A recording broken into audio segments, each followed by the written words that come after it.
Everyone. I'm here. Kagising ko lang. It's already 8 something. Mga 8:30 na. Tapos kagising ko lang. Pagkaya ko nang himimuta. Napakimuta siguro. Pero okay lang eh. Okay, so nag-coffee ko. And meron akong malaking problema ngayon. Doon sa okay, so para mag-start ko na last month October sa November na ngayon, I had a miscarriage. Actually, ikatatlo na ako siya na miscarriage, pangatlong beses na to, and I was so devastated. Pero syempre, life is like talaga, life is unfair. Mamay mo parang masabi mo talaga na life is unfair. But sige, parang to make the story short, I am employed right now in a private institution dito sa amin, sa Northcote. And maliit na siya na school. And then na-assign ako sa system. I mean, parang IT encoder, ganun. And so nagtry ako mag-apply sa SSS kasi naka 1 year din ako na empleyado. So entitled ako sa SSS since na contribute din ako dati. So nag-apply ako October 20 kasi October 20 talaga yung pinaka last na ko.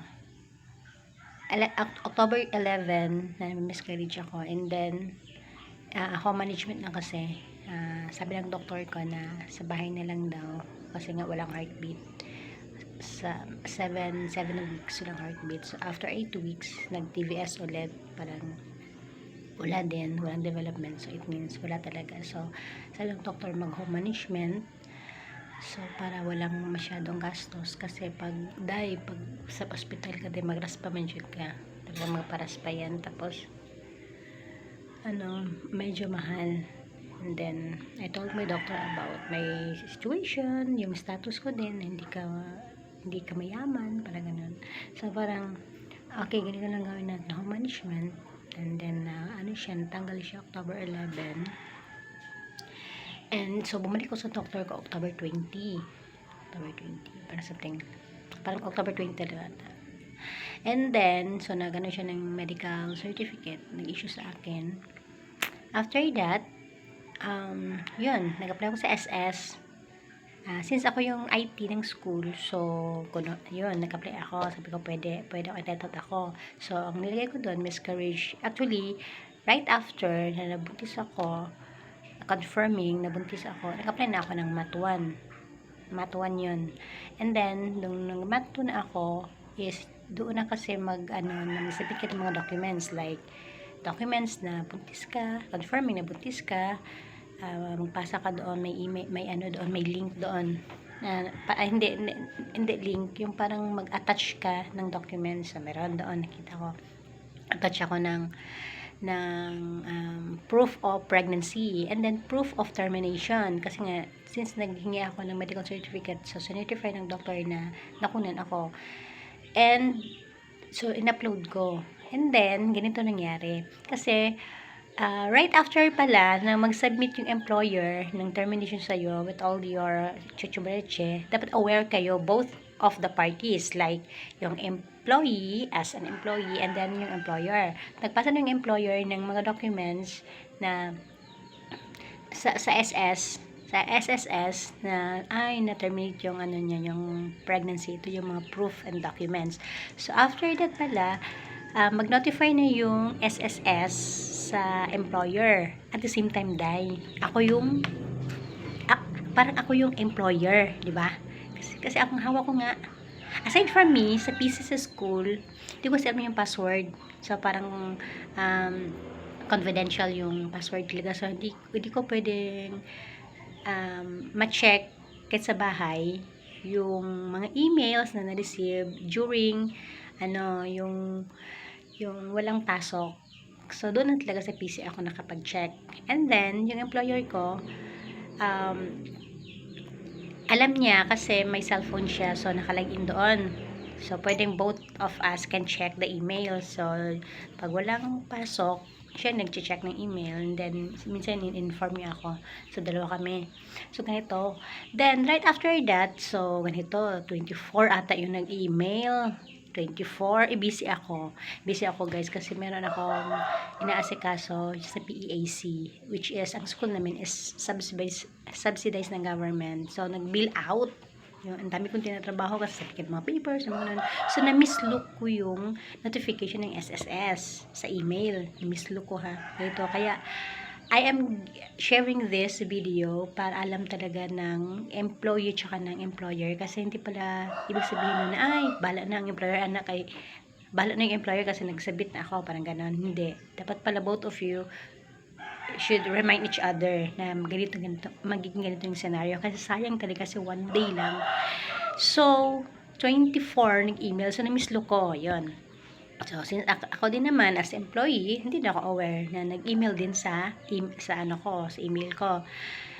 And then, so 27, tapos na, and then Saturday, Sunday, and then long weekend yun guys. Long weekend kasi, nagsa-celebrate ka ng undas, right? So, yung employer ko, so bumalik ako sa school ng November 3. Kahit Friday yon, bumalik ako kasi private school nga, no work, no pay. So, bumalik ako doon. So, nag-check ako ng mga emails, and then, may mga corrections or mga may submit ako. Kasi ako kasi naka-assign sa DepEd, sa LIS namin, sa PEAC, PhilHealth, yung mag-generate ka ng bill sa PhilHealth, SSS, BIR, lahat na dahil sa akin. So, pag online transaction talaga sa akin yun. So, ito naman, ewan ko nga ba. Kasi nga, ako na yung employer, ako pa yung employee.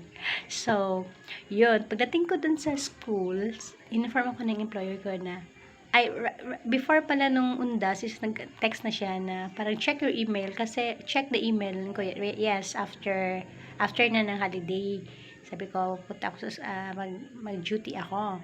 Sabi niya, check the email, check the PAC and the SSS. Sabi niya, hindi na ako aware guys na ganito. And then, hindi ko din ma-blame yung employer ko kasi first time din niya na may mga ganun mga scenario. So, ganito. Pagdating nun sa balik na naman. So, pagdating nun sa school, so check ako. Na-mislook ko talaga, as in, pabalik-balik ako. Kasi nga, di ba yung employer ko, naka-check siya sa cellphone niya. And then sa akin, hindi na naka-highlight yung notification. 'Di ba? Pag may email ka, pag unread o hindi mo na read yung yung message, siya, mag-highlight pa siya. Hindi na highlight. So ako check naman ako kasi marami na mag-email doon sa sa official email ng school. So na-mislook ko talaga, pabalik-balik ako guys. So nung nakita ko na, nga pala tingnan mo, may SSS notification. So sabi doon na I should certify yung email na na-receive ko as employee ha. Sabi doon sa employer na you should tell your employee to certify the email or your request will be rejected. Rejected! Tapos, 24 pa nag-email. Oh my gosh. So, dali ako guys, nalagin ako sa sa portal ng SS. Dapat kasi may portal talaga tayo. So, make sure na nakagawa ka ng portal. So, ganun. Tapos nung hay nako guys, pag-check ko sa portal is nakalimutan ko talaga yung password ko. Yun yung weakness ko, guys. Hindi naman nilalahat ko ha, pero may mga tao talagang makalimutin, lalo na every time pag may app akong pinasukan tapos nawala yung app or na-uninstall na ako, hindi na ako makapasok. Recently nga yung TikTok ko is nawala, so wala na rin akong ganang uninstall lang siya bigla. Tapos so kailangan kong gumawa ulit, hindi ko alam yung password ko, yung dating ko TikTok IT ako pero hindi ako techie. Ako na yata yung IT na hindi techie. Yung parang simple lang, makapag ka lang, yung mga simpleng, mga basic na lang sa computer ang alam ko. So, yun, ganito na. So, hindi ako makalagin sa SSS ko portal. So, ang ginawa ko, it took me 10 minutes to reset my password. So, ayun, nag-reset ulit ako. Nag-reset ako ng password. And then na-approve na. Kasi usually, hindi ako ma-approve kasi yung, gusto ko yung madali lang, yung password. Pero nagsasuggest kasi yung ano, yung mag-reset ka ng password na ganito, may ganyan, may special character, something like that, may big letter, parang capitalized letter, and then small letter. Ang dami talaga. So, yun. Nakapasok na rin ako kasi gumawa ako ng bagong password ko, and then sinave ko na, sinulat ko na sa may wagang notebook ko. Pagdating doon sa email, nakita ko talaga ang email na you need to certify. Ang problema, doon sa email ng SSS, hindi ka naman pwede makareply kasi parang ano siya, parang, ang tawag doon, parang hindi ka pwede makareply, tawag doon, comment your your comment down below kung sino yung nakakaalam. Di ba parang mga computer generated, parang ganun, na hindi ka pwede makareply. Wala akong nakita doon kahit na maliit na box doon sa email na i-confirm mo, o certify mo, something like that. Kasi nga, wala talaga. So, nagtaka ako, saan ko dito is-certify? Saan ko naman dito? Ano ba? I-open ko lang. After that, parang i-open mo na, certified na. Parang hindi naman. So, i-confirm mo kasi na nag-advance payment yung employer mo. Confirm mo lang yun o hindi, parang ganun. Wala akong makita doon na certify ko.